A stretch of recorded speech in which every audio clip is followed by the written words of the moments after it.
आज मैं आपको कैंडी कॉर्न मूवी के बारे में बताने जा रही हूँ, जिसमें दिमागी रूप से एक कमजोर लड़के को सिर्फ अपनी मौज मस्ती के लिए परेशान किया जाता है और उसे मार दिया जाता है। जब उसका मालिक ये सब देखता है तो उसे बहुत गुस्सा आता है और वो उस लड़के को एक मास्क के जरिए जिंदा करता है, जिससे कि वो अपनी मौत का बदला ले सके। तो स्टार्ट करते हैं। मूवी की स्टार्टिंग में एक रेस्टोरेंट को दिखाया जाता है, जहाँ 4 फ्रेंड्स आपस में बातें कर रहे होते हैं। इनमें 3 लड़के और एक लड़की थी, जिसका नाम था माइक, बॉबी, स्टीव और स्टीव की गर्लफ्रेंड जीना। ये लोग हर साल हैलोवीन के मौके पर जैकब नाम के एक लड़के को बुली किया करते थे। इस बार भी ये लोग इसी चीज की प्लानिंग कर रहे थे। अब क्योंकि कल हैलोवीन है तो इसीलिए ये लोग आज रात को ही जैकब को बुली करने की सोच रहे थे। लेकिन इस बात पर जीना राजी नहीं होती और वो अपने बॉयफ्रेंड स्टीव को भी ऐसा करने के लिए मना करती है। पर माइक कहता है कि हम लोग ये चीज काफी सालों से कर रहे हैं और अब तो ये एक ट्रेडिशनल बन चुका है जो हम करेंगे ही। ये सुनकर जीना को गुस्सा आता है और वो वहाँ से चली जाती है। अब ये तीनों शाम को जैकब को बुली करने का प्लान फिक्स कर लेते हैं। अब माइक और बॉबी जब रेस्टोरेंट का बिल देने जाते हैं तो वहाँ का मैनेजर, जिसका नाम गज था,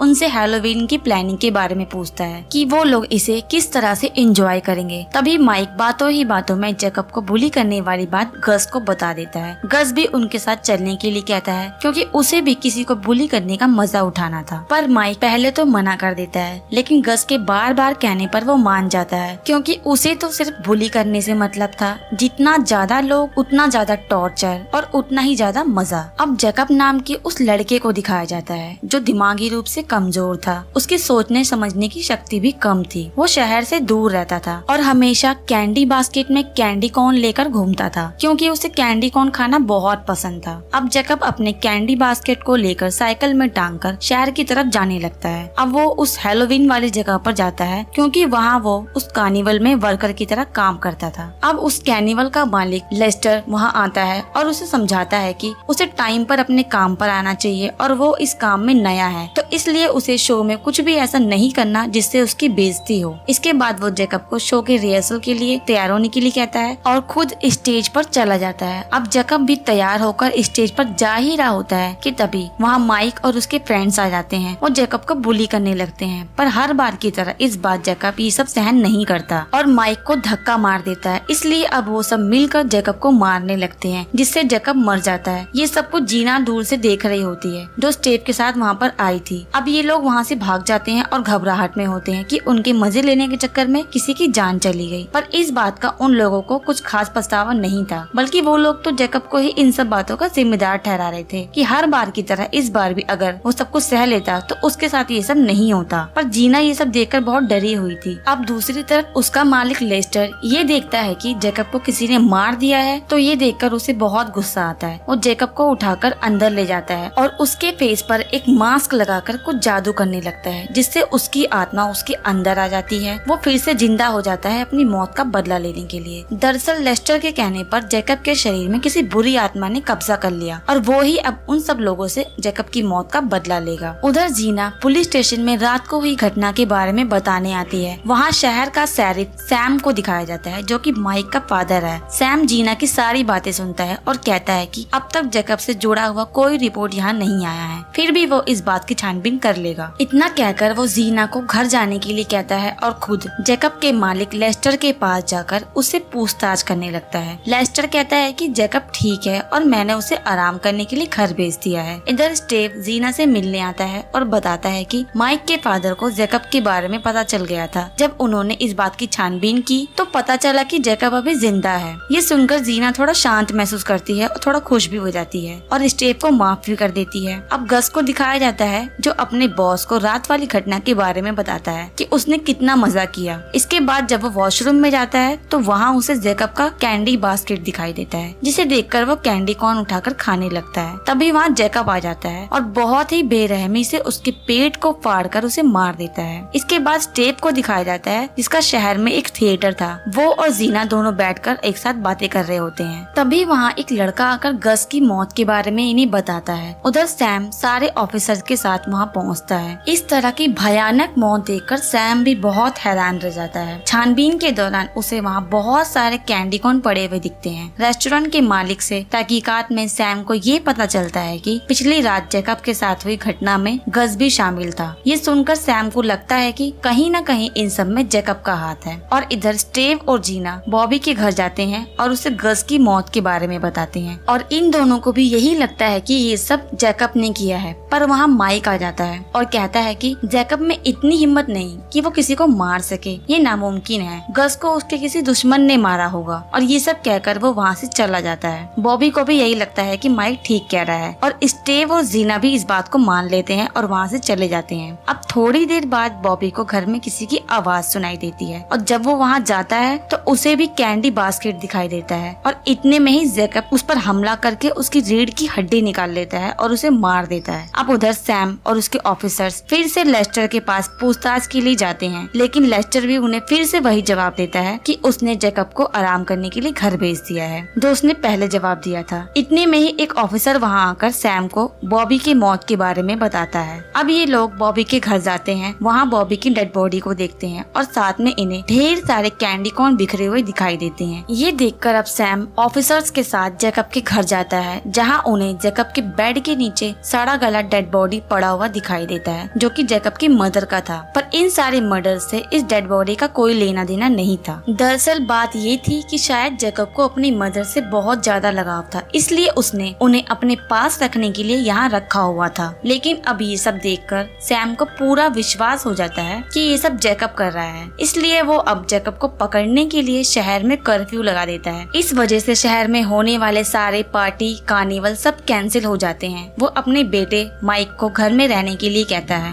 और खुद जैकब को ढूंढने के लिए निकल जाता है। अब इधर काम बंद हो जाने की वजह से लेस्टर के पास काम करने वाले सारे लोग लेस्टर पर गुस्सा करने लगते हैं, क्योंकि उन्हें शक होता है कि जो कुछ भी हो रहा है उसके पीछे कहीं न कहीं लेस्टर का ही हाथ है। लेकिन उनके अंदर हिम्मत नहीं थी कि वो अपने मालिक लेस्टर के खिलाफ कुछ बोल सकें। पर फिर भी उन्हीं में से एक आदमी जिसका नाम बिशप था, वो लेस्टर से कहता है कि क्या तुम सही कर रहे हो। लेस्टर कहता है कि मैंने जो कुछ भी किया वो सब सही है, क्योंकि दुनिया में हमेशा जैकब जैसे कमजोर लोगों को माइक जैसे बड़े आदमियों ने हमेशा सताया है। इसलिए जैकब के साथ जो कुछ भी हुआ मैं तो सिर्फ उसका बदला ले रहा हूँ और ये किसी भी तरह से गलत नहीं है। तुम लोगों को भी इसमें मेरा साथ देना चाहिए। ये सब सुनकर वो सारे लोग लेस्टर का साथ देने के लिए मान जाते हैं। अब दूसरी तरफ स्टेव और जीना आपस में बातें कर रहे होते हैं। जीना थोड़ी देर के लिए अंदर जाती है और जब वो बाहर आती है तो उसे स्टेव की डेड बॉडी पड़ी हुई दिखाई देती है। ये देखकर जीना घबरा जाती है और वहाँ से भागने लगती है, पर जैकब उसे पकड़ लेता है और उसका जीप खींचकर बाहर निकाल देता है, जिससे वो भी मर जाती है। सैम जैकब को ढूंढते ढूंढते जब स्टेव के